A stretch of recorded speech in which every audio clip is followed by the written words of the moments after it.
Magisterio Democrático de Chile y Radio Magisterio Democrático de Chile presentan Educación Previsional Docente. Conducción: Carlos Garcés Hernández y Emma Pino González.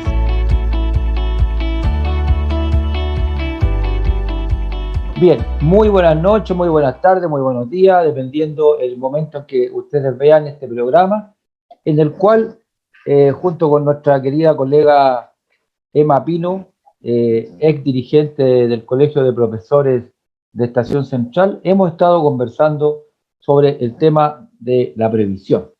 En esta ocasión les traemos un microprograma donde hablaremos, Emma, sobre cómo era el antiguo sistema previsional que nosotros tuvimos en Chile antes de la creación del sistema de las AFP. ¿Qué te parece? Muy bien, me parece muy interesante, más que un tema tremendamente contingente, actual, más que estamos todos súper atentos a todo el proceso que estamos viviendo del cuarto retiro. Por eso que es importante empoderar, como siempre lo he dicho, a todos, todas y todos los profesores y trabajadores que ven el programa, porque así van conociendo la historia de lo que significa estos montos que tienen que ver a un proceso de término de nuestro trabajo y la jubilación, y que tendría que tener un concepto mucho más agradable en nuestro país, que sea un júbilo de descanso y de tranquilidad, a la cual no lo ha sido. Pero es importante conocer la realidad o también conocer la historia pasada de cómo fueron estos procesos. Por eso que agradecida de que me invites y participar en este trabajo. Pues bien, pues mi querida colega, bueno, en esta oportunidad vamos a hacer una conversación sobre lo que hemos analizado, lo que hemos estudiado sobre este tema. Y bueno, todo parte podríamos decir que el origen, así como el origen, parte con todo lo que fue la revolución industrial y todo ese proceso que significó el surgimiento de nuevas formas de trabajo, y eso conllevó a que los trabajadores tuvieran que buscar formas de lograr una protección social que al principio no existía por ningún lado. No había horario de trabajo, no había respeto por el trabajo infantil o de las mujeres, etcétera, etcétera. Entonces, bueno, una de esas cosas también era que cuando el trabajador terminaba su vida laboral, no tenía nada, pues entonces era simplemente que cada uno se la arreglaba como podía. Entonces, al calor de las luchas sociales se fueron generando esta necesidad de generar una forma de que cuando el trabajador terminara su vida laboral en un momento determinado, de ahí en adelante buscar una forma en que ese trabajador pudiera mantener no el mismo nivel de vida seguramente, pero sí uno que fuera proporcional a lo que el esfuerzo que había realizado anteriormente. Y en el caso de Chile, Emma, ahí nos podrías tú comentar cómo se fue originando este sistema. Mira, un poco viendo y con lo que tú habías relatado desde la revolución industrial y todo el proceso que antes pasó, capaz que aquí hablamos desde nuestra condición de profesores de historia y saber el tema, todo lo que significó el colonialismo y todo el sacrificio, y de eso no cambió mucho después de mucho tiempo. Recordar todas las demandas sociales, una de las más, la de Santa María, que fue una lucha tremenda, que ya no querían más sueldo de ficha y querían un sueldo y varias otras demandas más. Y un poco hago referencia a eso porque esto de cómo nace no es de hace mucho tiempo, desde nuestros primeros inicios como Estado republicano. Esto recién nace y se establece como seguridad social en 1948, que es una fecha no tan lejana. Y ahí, en 1948, se establece como un derecho humano, se establece como el derecho de ahorro para su jubilación, para el término de su trabajo laboral, como un derecho humano. Y es ratificado por la Organización Internacional de Trabajadores, la OIT, en 1946, perdón, en 1996. Y esto establece varios principios que son sumamente importantes establecer. Primero, el principio universal para todos. El principio de la solidaridad, entender que estos montos eran para todos y que poder trabajar en conjunto con ese monto. Los principios de la integridad, todos. No que solamente el jefe o el coordinador, todos los trabajadores tenían este derecho a juntar sus ahorros para luego después, al término de su servicio de labor, poder estar ahí integrado. Los principios de participación, que eso también es importante, donde todos ellos tenían opinión, visión y opinión frente a este proceso.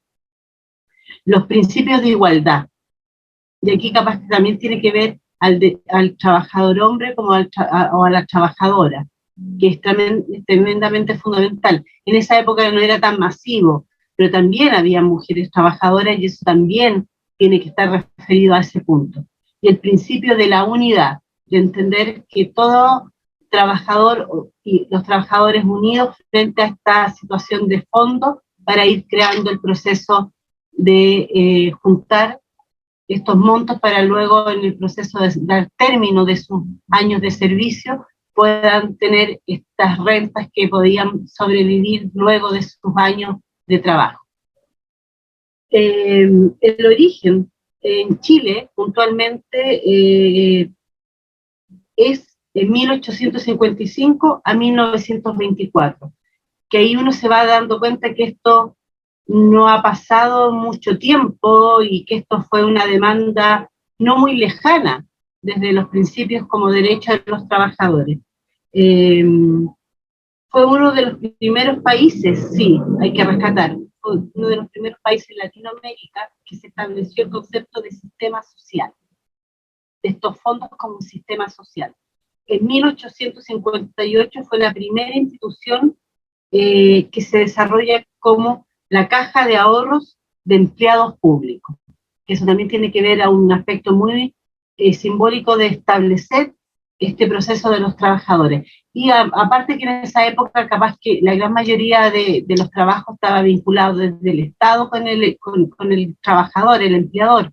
Había poca empresa privada, entre comillas, desde las condiciones de los sistemas públicos. No así, por ejemplo, los dueños de las tierras y los latifundistas y todo eso, pero el trabajador público, el ferroviario, el que trabajaba en las micros, el que trabajaba en los servicios públicos, eran todos pertenecientes a un mismo grupo, por eso se habla de esta caja de ahorro de empleados públicos. Los primeros, que eso es muy interesante, los primeros que forman este grupo y desarrollan este proceso de fondos son los trabajadores, los ferroviarios. Y esto fue en 1911, donde los trabajadores ferroviarios desarrollaron este proceso de aseguradora y pensiones, logrando así establecer el primer sistema de ahorro y también lo más importante, que fue un trabajo bipartita, donde había una cantidad de monto entregado por el trabajador y el otro monto lo entregaba también el empleador o el Estado. Eso es un poco un análisis como bien estructurado de cómo es la historia, cómo nace, pero también es importante destacar que esto no es algo que ya lleva años, o cuando este país recién fue y se autoproclamó un Estado republicano independiente. Esto pasó hace en 1800, imagínate, recién ahí se establece. ¿Qué pasó en los otros años con los trabajadores en nuestro país? Y bueno, y también lo que pasó, porque también al principio se habla de lo que pasa en Latinoamérica. Eso. Así es, pues, Sí, así es, pues, estimada Emma. Bueno, complementando lo que tú muy bien dijiste, también indicar que las primeras leyes, digamos, específicas de seguridad social se dictaron en 1924, a finales del primer gobierno de Arturo Alessandri.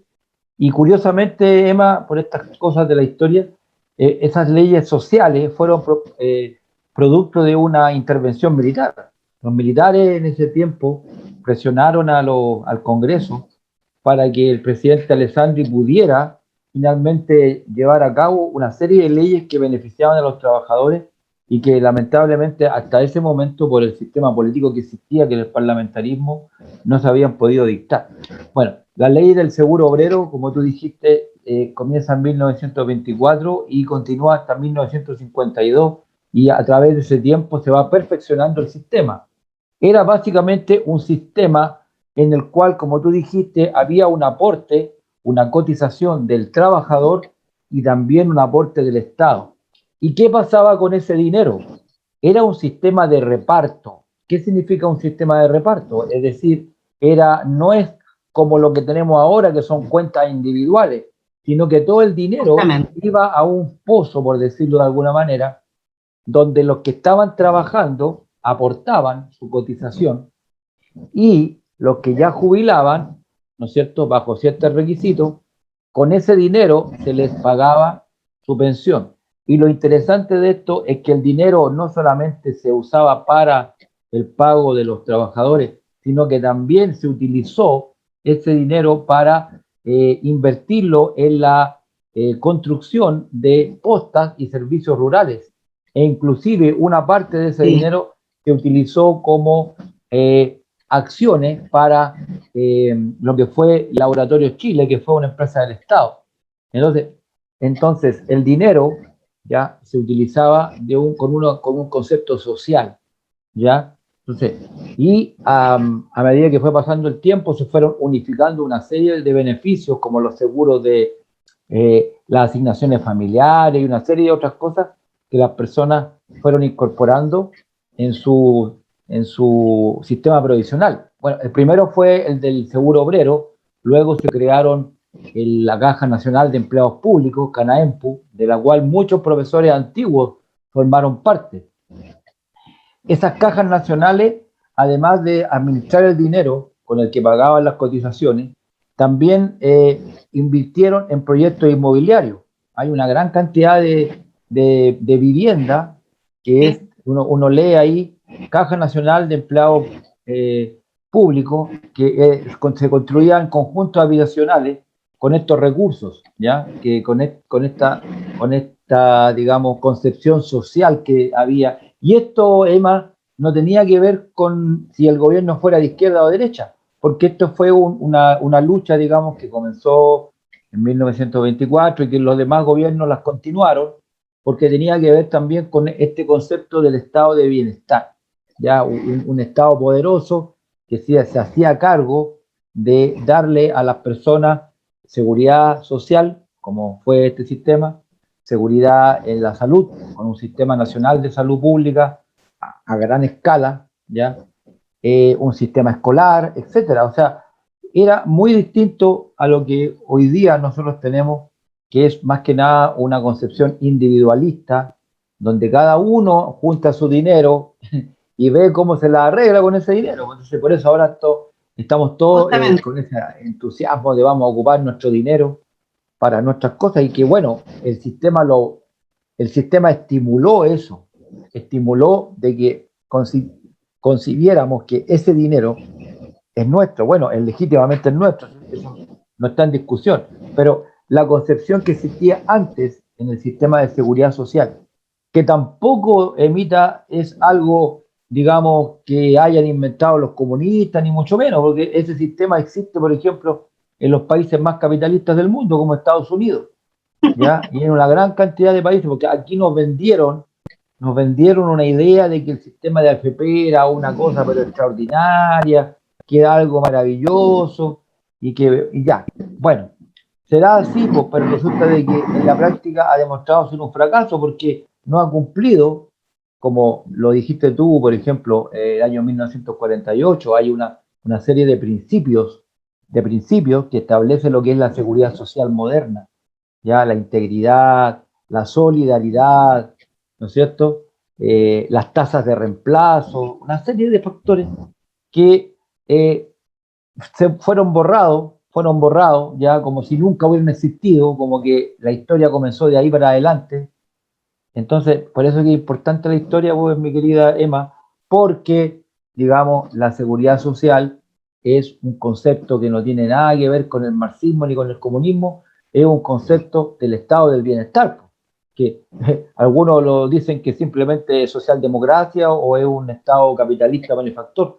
Entonces, cuando nosotros seamos capaces, Emma, de sacarnos la barrera ideológica de esta cuestión, va a ser el primer paso a construir un verdadero sistema de seguridad social, porque esto no es un sistema de seguridad social, es simplemente que tú en un chanchito vas juntando platita para cuando seas más viejo, ¿ya? Y si te va bien en la vida, perfecto, vas a tener un tremendo chanchito, pero si te va mal, tienes un mal trabajo, no te pagan las imposiciones, el trabajo es mal pagado, es bien difícil que el Mercedes-Benz del que hablaba el señor Piñera pueda existir para todo. Sí, un poco comentarte, bueno, con respecto, bueno, 3 puntos. Primero, todo lo que establece el proceso Alessandri, recordar que tiene que ver también con todo el proceso laboral que estaba provocando en ese periodo. Había una revuelta de los trabajadores, había muchas demandas sobre el proceso de trabajo, las alzas en el precio del valor del transporte, la comida, y empieza a nacer esta revuelta que tiene que ver con las demandas justas que están los trabajadores y a la vez en sí el pueblo como conlleva. Cuando hablamos de este proceso, que era juntar estos fondos como un fondo común, recordé cuando tú mencionabas de que se hicieron muchos aportes como el Laboratorio de Chile, otras acciones y las viviendas. Y en Estación Central hay un pequeño sector que es la Villa de los Profesores. Y muchos colegas mencionaban, de los que algunos alcancé a conocer, que ellos se inscribieron bajo, bajo ese proceso que estaba antiguo y a la vez ya tenían su hogar, son departamentos que son diferentes a los de ahora, pero son departamentos que fueron obtenidos a través desde esta mirada colectiva y que tiene que ver con una condición capaz que no marxista, como tú mencionas, pero que, bueno, es una mirada colectiva que también el marxismo lo establece. Pero no estoy señalando que tiene que ser así, pero sí está estableciendo la condición que este modelo actual nos está quitando, esta mirada más colectiva donde juntemos estos fondos para ver beneficios colectivos.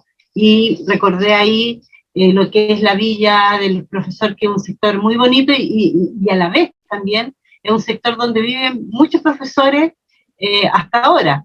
Y es muy bonito y emocionante cómo se obtuvo, porque ellos contaban que se inscribieron en sus fondos y en estas cajas que tenían estos beneficios para los trabajadores, donde sí se ocupó los dineros como corresponde, en beneficios para los mismos trabajadores y no el actual escenario que vemos que hasta nuestros fondos son ocupados para los grupos económicos que tienen tan mal a nuestro país. Ese es un tremendo punto el que tú acabas de tocar, mi querida Emma, porque resulta que justamente la crítica que se le hace al sistema antiguo es de que esos dineros se ocupaban políticamente en tal o cual cosa. Pero bueno, puede ser que se haya habido alguien que se fue con esto. Mira, entonces, en ningún sistema es perfecto, pero sí el sentido y la finalidad que tenía el sistema era muy distinto, porque es muy distinto que tú ocupes el dinero en hacer una obra social, porque si tú ves las construcciones de la Caja Nacional de Empleados Públicos, es una maravilla, una construcción, digamos, a todo dar, ¿no es cierto?, sin escatimar en recursos, Eh, entonces, se dice, bueno, el dinero por último lo ocuparon en hacer eso, mientras que el dinero que hay ahora, bueno, ¿quién lo ocupa? Lo ocupan los mismos grupos económicos en hacer sus negocios, en que le presten dinero a un 0,1 y a nosotros te prestan el dinero a un 3%. Entonces, claro, o sea, ¿quién se beneficia con esa inmensa cantidad de millones que están acumulados ahí y, ¿y por qué han habido estos problemas, Poemita? ¿Por qué hay estos problemas? Porque como el sistema está estructurado en base a toda a esta, a este mecano que armaron como un Frankenstein en base a todo este sistema. Obviamente que al alterarlo a través de estos retiros y todo, obvio que se les va a mover toda la estantería porque ellos crearon esta estructura, crearon un sistema de financiamiento de las grandes empresas usando los fondos de todos los trabajadores, o sea, es un negocio fantástico, ¿te fijas?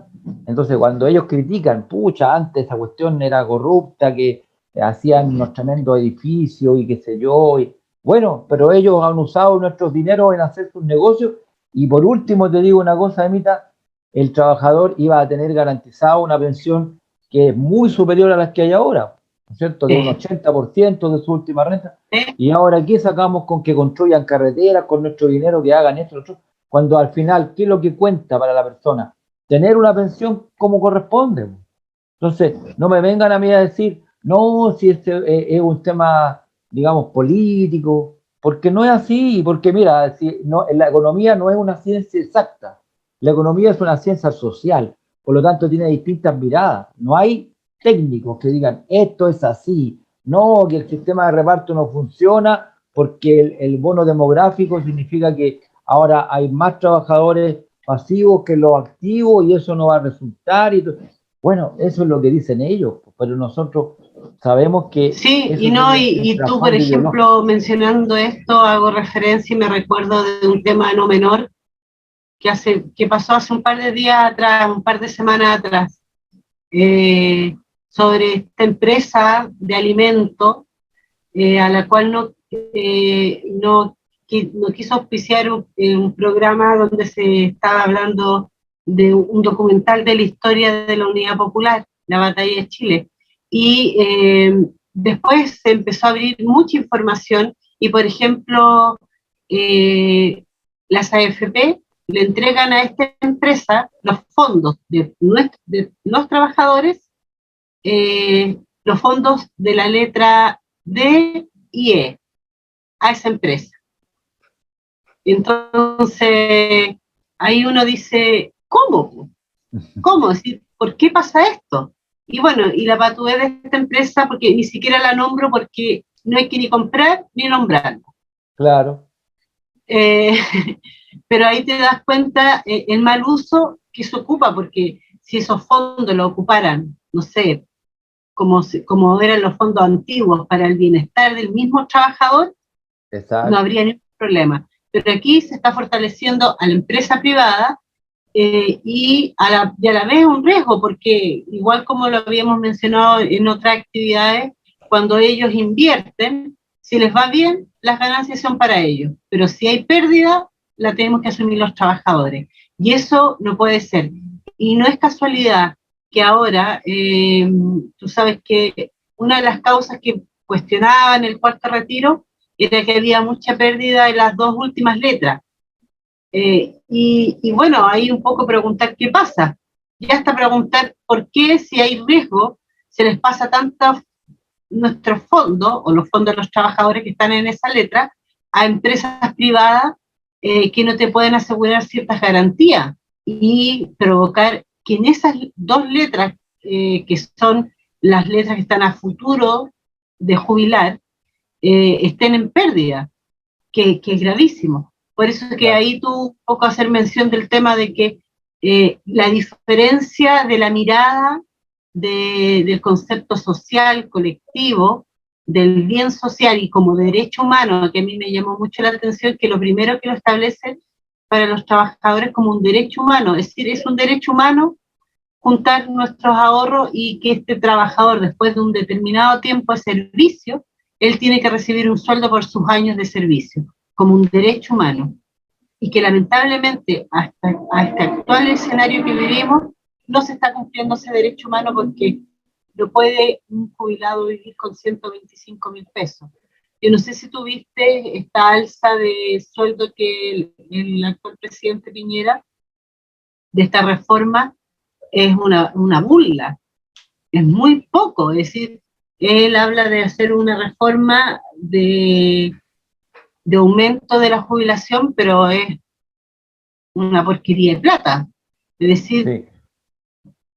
más Sí, que lo que la vida pasa está es, tan cara, impresionante. Yo no sé si, qué ganas, a ver si un economista me podría comentar, pero yo creo que la inflación también es un acto manejado por los grupos de poder y económicos, porque claro, no es casualidad que esté tan caro todo.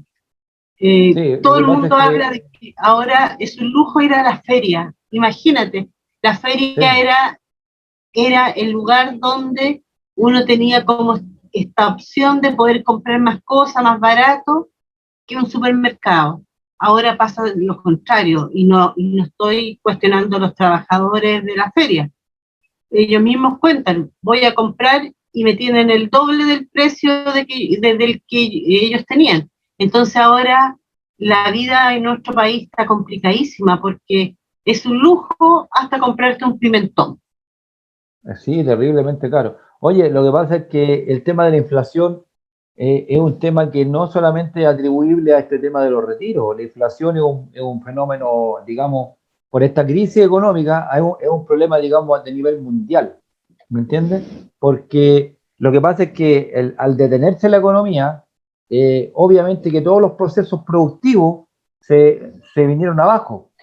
Entonces, cuando en esta lógica de la oferta y la demanda, cuando hay menos de algo, se sube el precio. Entonces, atribuirle única y exclusivamente a que por los retiros haya aumento de inflación, sí, puede ser, pero no es el único factor. Y además, que es porque ellos crearon este sistema, ¿me entiendes? Esta estructura que nos dejaron atrapados, que nosotros al tratar de sacar este dinero, claro, obviamente repercute en todas las finanzas, qué sé yo, pero dime, la verdad que eso al final perjudica a los trabajadores, pues si los empresarios siempre van a poder defenderse de cualquier cosa, de la inflación o lo que sea, porque el rico siempre va a ser favorecido. Entonces, nos quieren meter miedo con eso y bueno, tratan de buscar por aquí y por allá, pero lo de fondo, mi querida Emma, es que en estos microprogramas que nosotros estamos haciendo, de conocer el sistema, pero también de decir de que basta de decir que esto se acaba el mundo y que esto no tiene solución, porque volviendo a lo que tú mencionaste, la reforma de Piñera es solamente una de las reformas, porque lo que está atacando él es solamente aumentar la pensión mínima, que esa se Sí, obtiene no con los ahorros, porque es la gente que no alcanzó a juntar el dinero suficiente como para tener una pensión mínima, ¿me entiendes? Y ahí, ¿qué es lo sí, que pues, hay, mi querida Emma?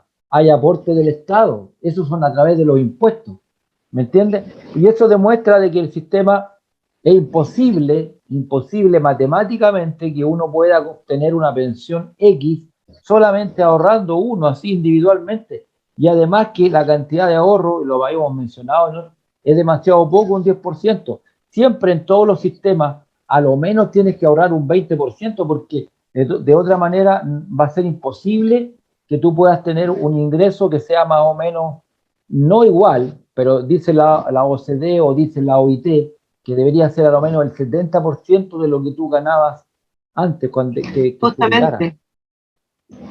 La ¿Qué tasa de mejor reemplazo de ejemplo acuerdo a la podríamos ley. hacer?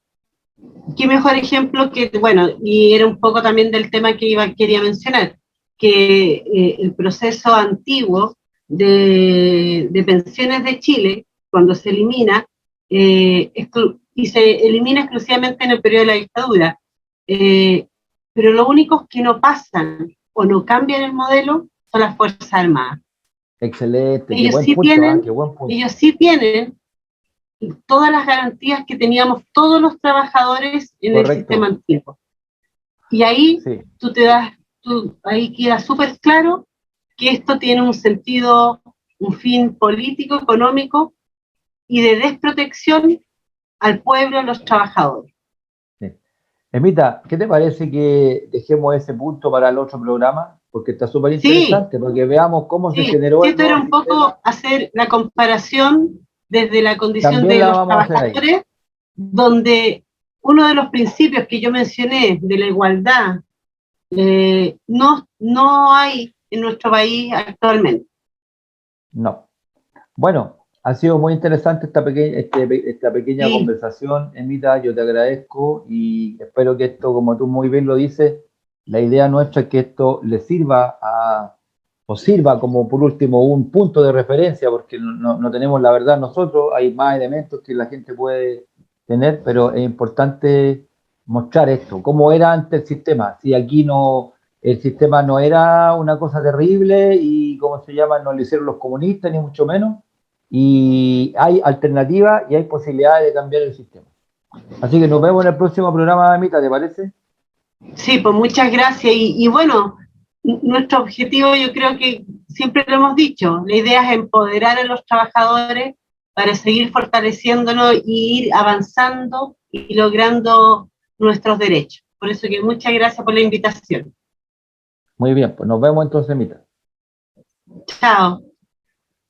Muchas gracias.